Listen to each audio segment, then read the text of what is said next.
and welcome to our next video. In this lesson, we're going to get existing code for a project into our repo. Now, this repo is something we created locally and then pushed out to track at GitHub. So, assuming that we already have some project or that we're creating a new project, the process would be create the project, create the repo, put the files in the repo, or create the repo where the files already are, and get that tracking to GitHub, and then from there the team can work together. So this is a similar thing.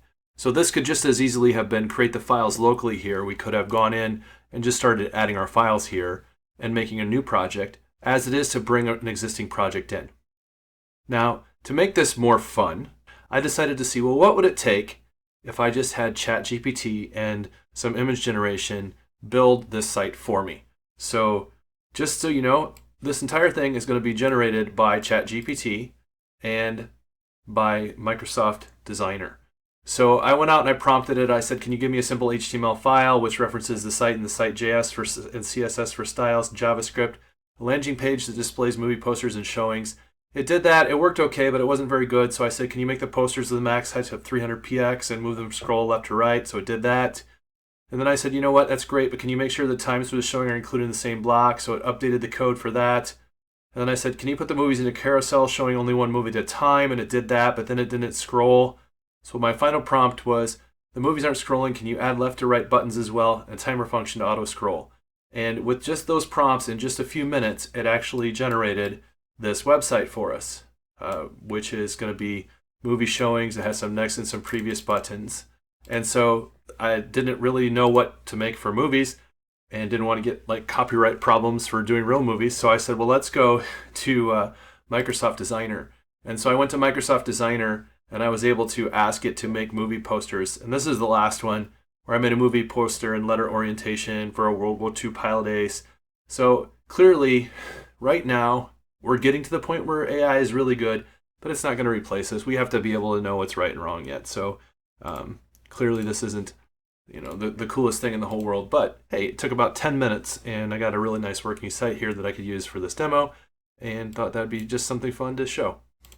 So outside of all that, let's go back to Git. So all we really need is to get those files then into this repository. So if we look at right now, what I did was I made this site in the existing movies web code, which is just CSS, images, JS, and index.html.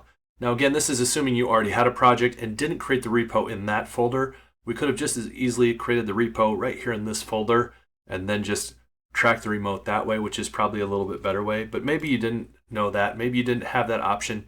So you said, okay, I'm going to create my movie listings web like we did, put the README in there, and then you're just going to move all your files in.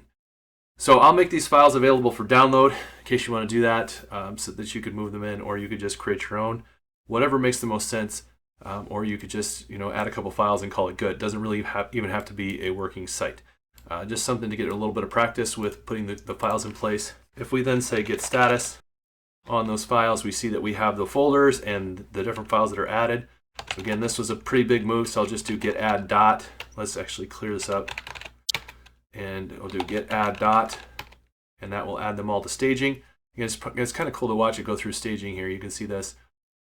Over here. We could also, put our message here and commit it. We could actually do committing and pushing here as well. So there's other options here.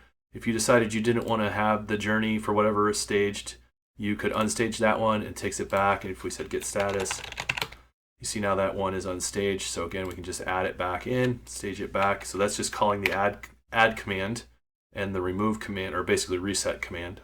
But ultimately, getting your changes in place, make sure all your files are shown. Git commit -m, added the site code. So again, we only have to set the upstream on the very first time. Once we have the upstream set, as long as our remote is origin, we can push to it just by saying git push. And this will push those code changes out. And now my existing project is out at GitHub on my repo.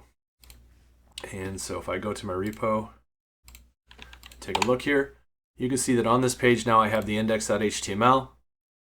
I have the JavaScript. Again, this was all generated mostly by ChatGPT, and these images were generated by the Microsoft Designer. So I didn't have to do a lot of work, and we were able to get a nice website built and into our repo. And that's going to wrap it up for this video. Thank you very much. We'll see you next time.